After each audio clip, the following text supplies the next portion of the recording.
I just love how Warner Brothers is just so over the DCEU. They literally spoiled a major cameo that was to appear in the film in their latest trailer before the film even got released to the public. Oh man, like...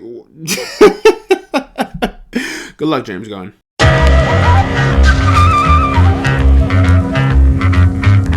So Shazam! Fury of the Gods is the sequel to the 2019 predecessor, Shazam! The film stars Zachary Levi, Asher Angel, Jaimin Hewson, Lucy Liu, and Helen Mirren. The film takes place after the events of the first Shazam movie. Billy Batson and his foster siblings are trying to learn how to balance a normal teenage life along with their superhero alter egos. But when ancient gods come to Earth in search of magic that was stolen from them, Billy and co. must come together to save the world from the new emerging threat. Alright, I'm just gonna say it. This movie was actually better than Ant-Man and the Wasp: Quantumania. But then again, that's not saying much. I can't lie, I was pretty entertained when all the action sequences were going down. It kind of gave me a little bit of a Zack Snyder vibe to it. Not exactly, but something along that trail. You can tell majority of the budget went towards the final fight sequence between Shazam and the dragon.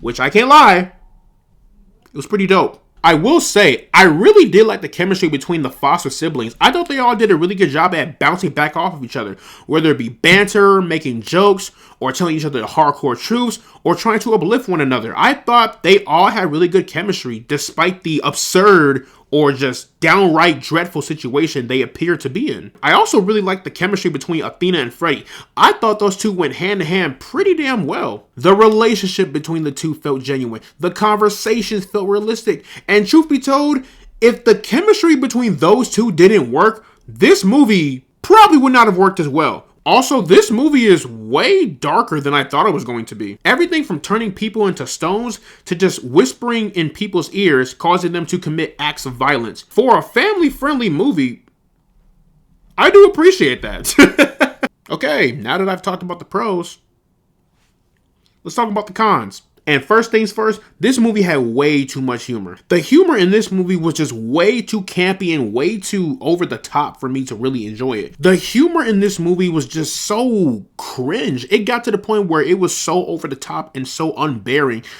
It got me thinking, why does Disney and Warner Brothers think that they need to have their superhero properties become comedies? Disney and Warner Brothers, I'm telling you right now, we do not need a joke every 5 minutes just to keep our attention. I promise you.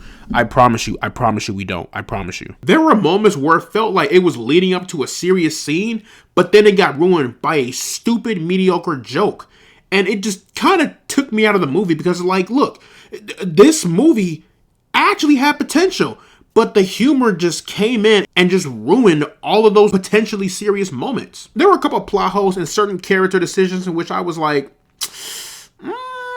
that was dumb. But I won't get into that because that's spoiler material. And lastly, I have to talk about the third act. Listen, as much as I enjoyed the third act, I also kind of hated it at the same time. Because by the third act, and again, I'm going to try and not go into spoilers, but literally the third act, before the dragon fight scene with Shazam and the dragon, the little subplots of trying to save the city, I swear, I felt like I was watching a scene straight out of Scooby-Doo 2 Monsters Unleashed. Like, it just got ridiculous. It was stupid. In this movie, it just got so ridiculous. It was like, okay, this is getting too campy. This is getting too hokey. If you look back at the beginning of the movie, it had dark elements. And by the third act, it just got so absurd that it just kind of took me out of the experience. And I probably would have liked the cameo in this movie way more if I wasn't spoiled for it in the trailer. Also, there are 2 post-credit scenes in this movie. With the DCEU getting rebooted, seeing those 2 post-credit scenes just did nothing for me.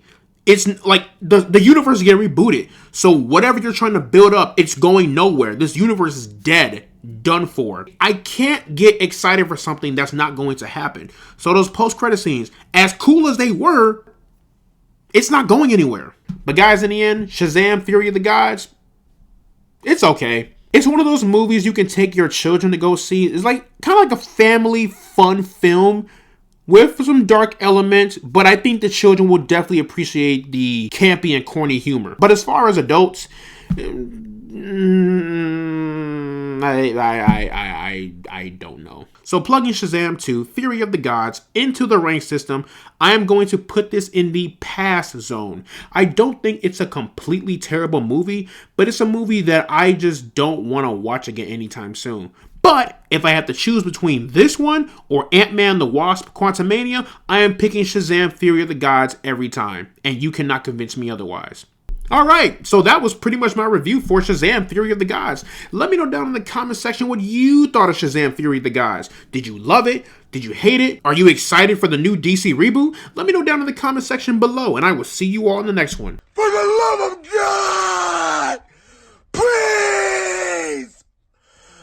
Damn! After working up the nerve, almost equal in size, I walked around with the iron for any wrinkle in time. I paid a piece of my mind for every nickel and dime, but never less than a 5 and never slept on the job. A killer crept on your squad, yet never left the garage, where your God was close enough to see the flesh of his eyes. Get to the button and press is what the message advised. What's the threat behind the vest is where the testament lies.